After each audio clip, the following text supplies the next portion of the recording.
All right, guys. So to learn about the shift function, right? The shift function. Before we do that, you guys have to understand how to create a data table from R. We created data tables. Obviously, we created data tables from importing data. But what if we want to create our own data table using our own data, right? That we make up in R. So that's what I'm going to show you first, and then from there, then we can talk about the Then we can talk about the shift function. All right. Now, here, let me copy this code here. It's going to be a mess, but I'll clean it up so you guys can see it. All right. I want to create, what I want to do is on this left side right here, I want to create this table, this temporary little table, right? Just to show you what's going on with the shift function. So this is the code that does it.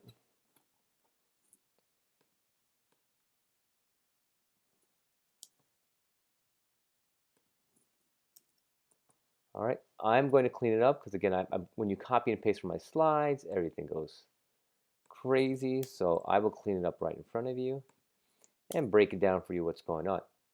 Okay, now, okay, before we do line 78, let's clean up line 74.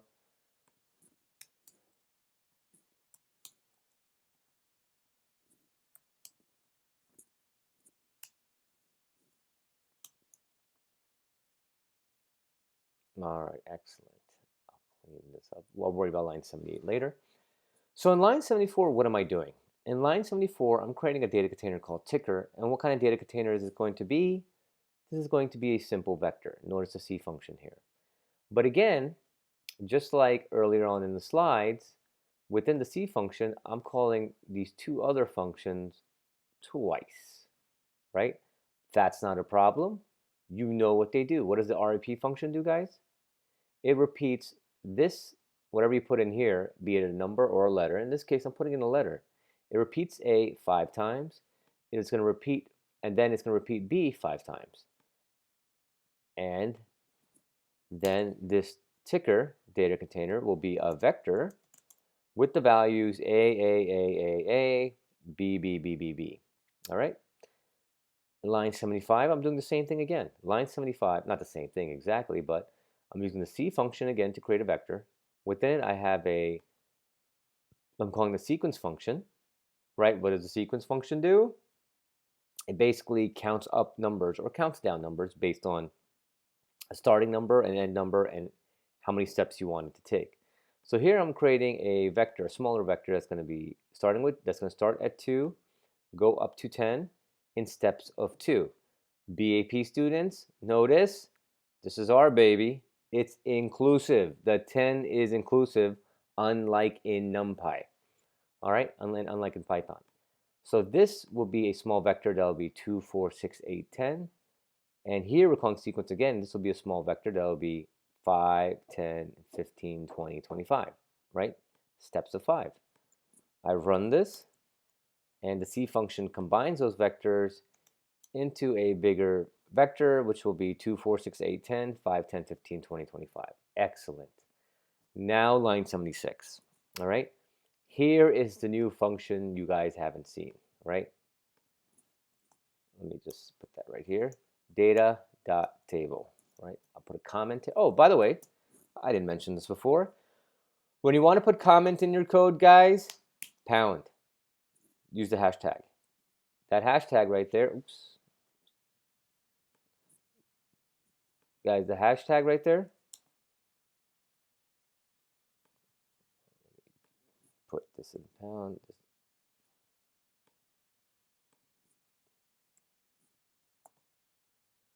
Oh my God. Okay, I don't know what's going on here. System default, done. All right.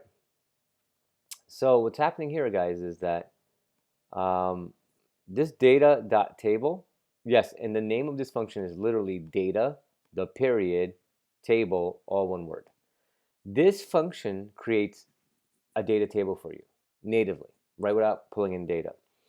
And literally, what you're going to put within the parentheses is as many vectors as you want. Each vector will become a column in the data table. So here in line 77, we're creating a data table called df.exp. And this data table will have two columns with the names ticker and OI with their corresponding values. Now, because of the fact that each vector will become a different column, you have to remember that when you create data table, when you use this function to create a table, the vectors need to be of the same size. That is true, right? R is not that flexible, guys. The vectors need to be of the same size. So when I run this, you'll see a df.exp pop up here. Click on this, and you'll notice you have that table for my slide. Ta-da! And so we created a table. All right. Now, from here, we get to the point that I'm trying to make. Let's say, ladies and gentlemen, and I just happened to jump on this real quick. I just threw you guys into this. Before we do this part, let's do a simpler part. Let's say that I want to create a new column called, let's say, OI2. And OI2 is going to be the previous row, column's row value. What do I mean by that? So hypothetically, let's say I need to do some sort of mathematics, guys, where I want to basically add up the whatever this OI value is. I want to create a new column called OI2. Or let's say I want to create a new column called X. Let's just call it X, guys.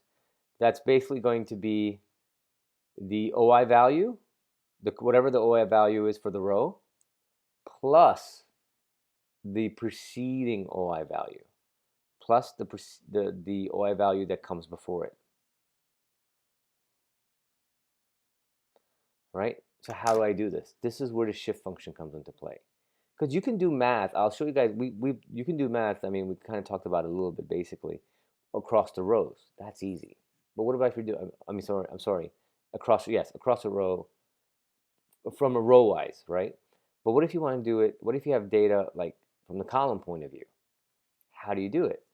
You shift the numbers you're looking for, apply it on the same row, and then do the math. So here, the example I'm making here, for df.exp, the first thing I'm going to do is I'm going to, what am I doing? I'm going to, for all the rows, I'm going to create a new column called, let's call it OI2, or let's call it OPREV for previous value, right? And it's going to be the whatever is in the OI column, except it's going to be one row previous to that. All right? I run this line right here, line 78, right? Again, here this is not new. I'm basically creating a new column, but this is this is what's new here. This shift function, and this shift function takes two parameters. All right. The first parameter is basically the column that you are counting up or counting down, right? Row wise, the column that you're counting up or down, and how much by rows are you counting up or down? In this case, I'm counting up by one row. All right, so when I click on df.exp, let's see what happens. All right, look what happened. OPREV, right, actually, if I can, OPREV, right, there's a new column. And notice for the first row, there's an NA there, which is a null. Why? Because remember, we did shift with the new this new column OPREV. We wanted it to be the whatever the value was in OI shifted up by one. Well, here for OI, if I look at the OI value here, there's nothing above it. It's the first row.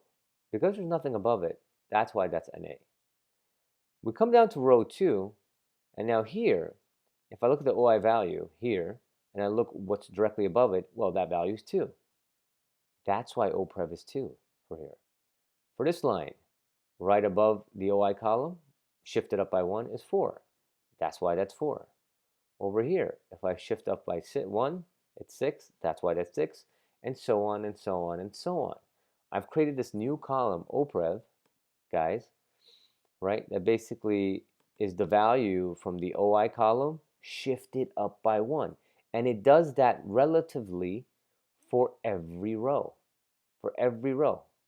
All the way down here, right? It says, okay, oprev, I want it to be the OI value that's previous by 1, which is 20. Bam, the shift function. And now, to answer my previous question, if I wanted to now have a new column X, that's basically the current OI plus the previous OI, I can simply now just do X is simply now equal OI plus oprev, right? I run this, slide that down. I run this now, and you click on dfexp, see?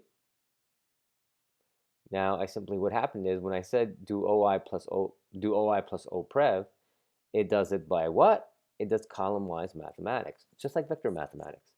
2 plus NA is NA, 4 plus 2. Yes, any math by NA is going to be NA. There's exceptions to this. I'll show you guys that later. 4 plus 2 is 6, 6 plus 4 is 10, 8 plus 6 is 14, 10 plus 8 is 18, etc., etc., etc. 5 plus 10 is 15, right? And so on. All right?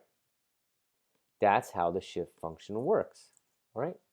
That's basically, guys, how the shift function works. Now, here, now we're finally talking about line 81. What's going on in line 81? In line 81, I get more fancy. First, let me clean it up so that it'll actually work for us.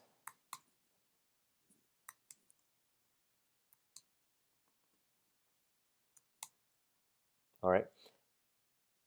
Okay. Now here, let's say I don't want to just create an OI.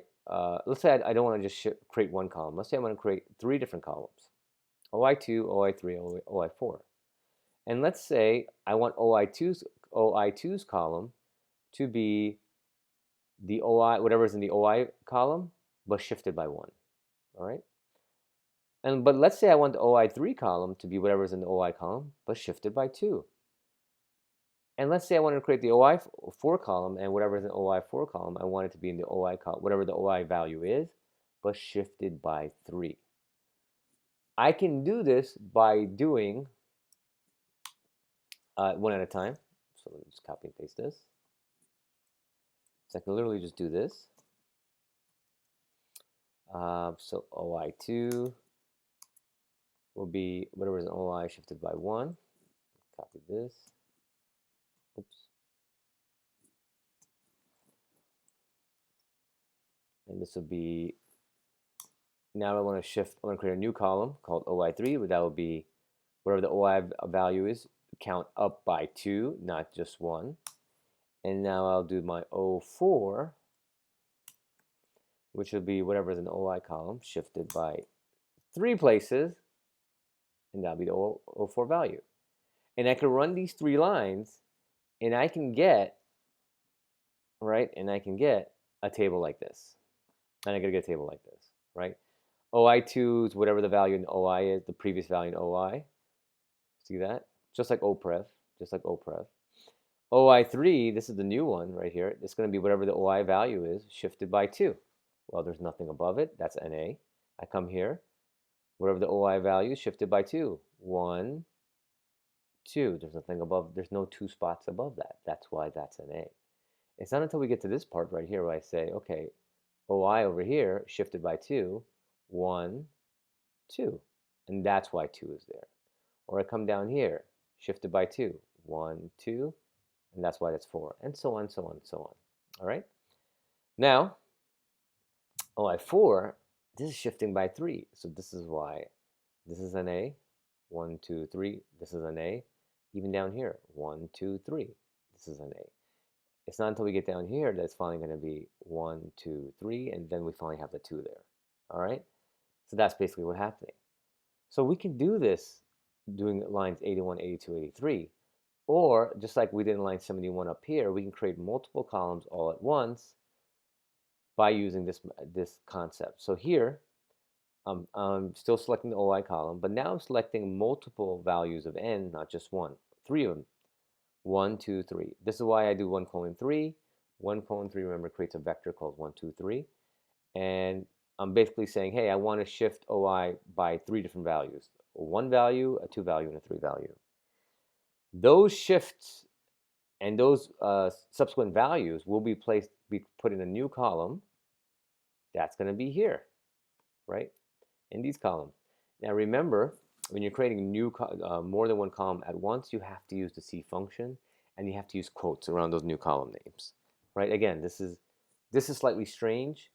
You just have to do this a couple of times to make it to get the grasp of this. So when I run this, right, I now have a dfexp table right here, and you'll see I have my OI2 column, which is just the same as the OPREV, OI3, OI4, with the subsequent values.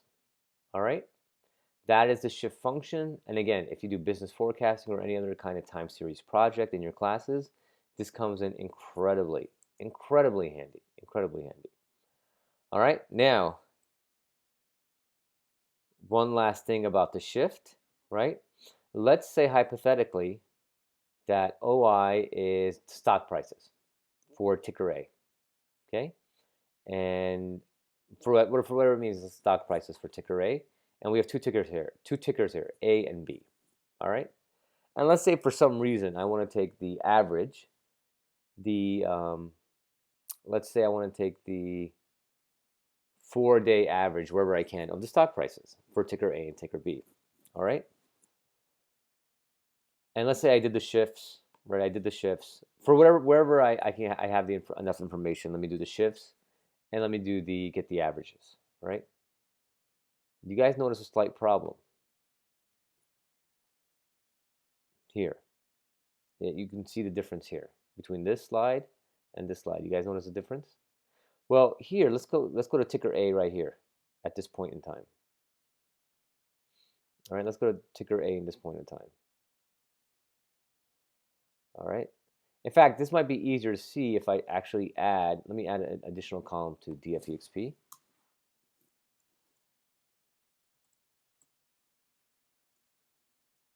called trade day. I'll call this trade day.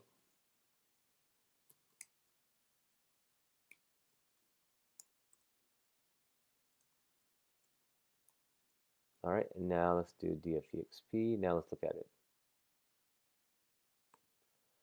All right. Should have actually, hold on. Instead of doing it here, guys, I'm going to do it here.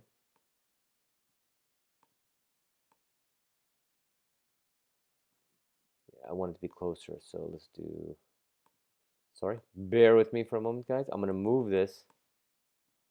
I'm just going to go back here and rerun this function, recreate the tables.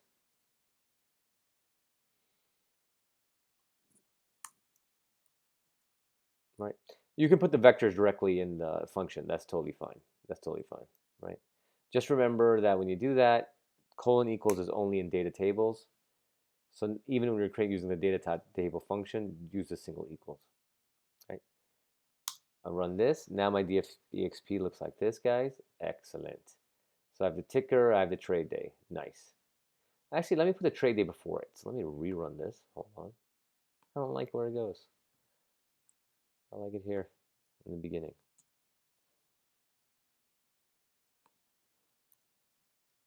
All right, and now let's do dfexp. Excellent. Excellent. All right. So this is the point I'm making here, guys. You have 5 trading days for A. You have 5 trading days for B. All right. If I were to simply go ahead and knock out the code, this code line 84 right here, where I want the previous trading day's price. Go to dfexp. You'll notice there's a slight problem here, guys. Right? A looks fantastic. For A, on trading day 4, I have the previous 3 trading days. For trading day 3, 2, and 1, right? 6, 4, and 2. On trading day 5, I have the 3 previous trading days as well. For 8, 6, and 4, the 4, 3, and 2 days, right? Excellent. But I come down here to the first line of B. This is the first trading day of B. The price is 5. Nevertheless, I have values for 10, 8, and 6. 10, 8, and 6. Are those the 3 previous trading days for B? They are not. They are for A. We are shifting into another ticker's data. How do we deal with this?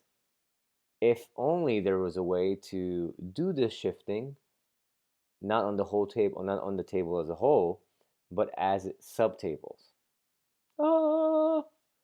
Enter the shift function, guys. Enter, I'm sorry, not the shift function. Enter the third section of data tables, the by keyword. We're going to use the group by.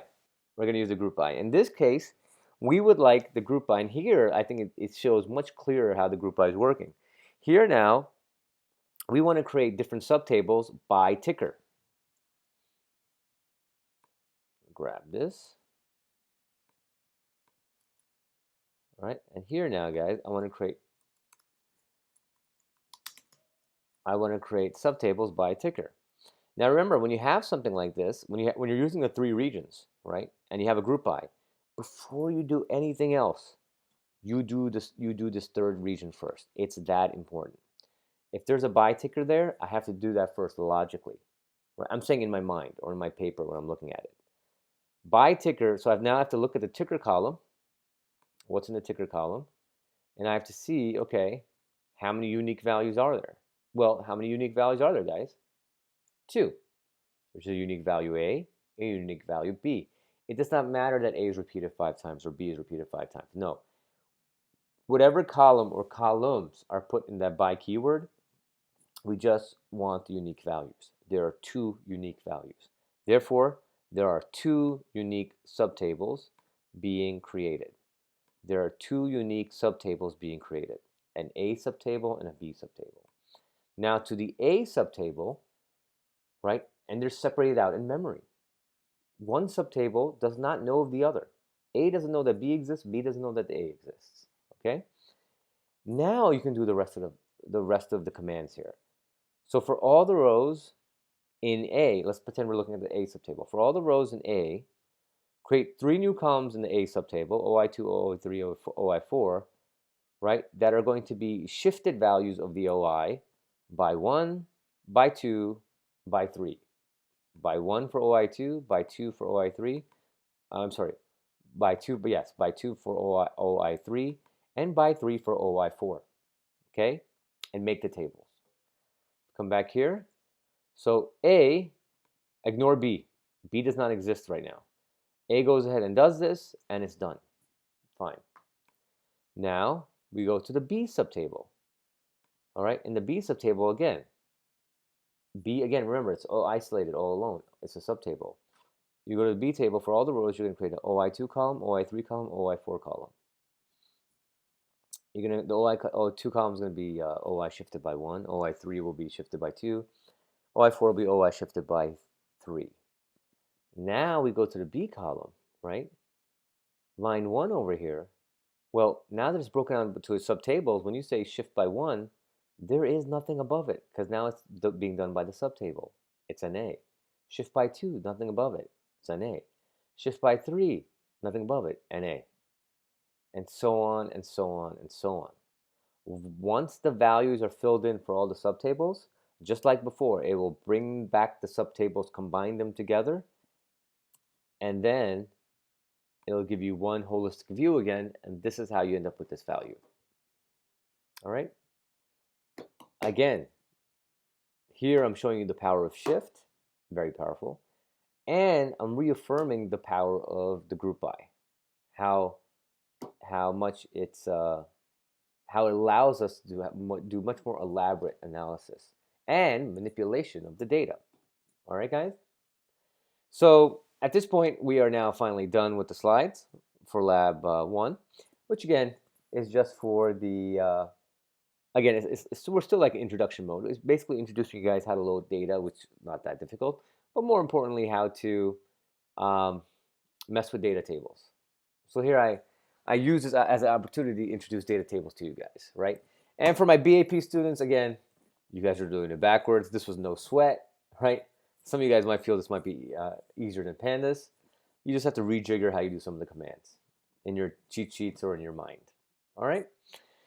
So this concludes our Lab 1, guys. And we'll see you guys at the next Q&A session or at the next video. All right, bye.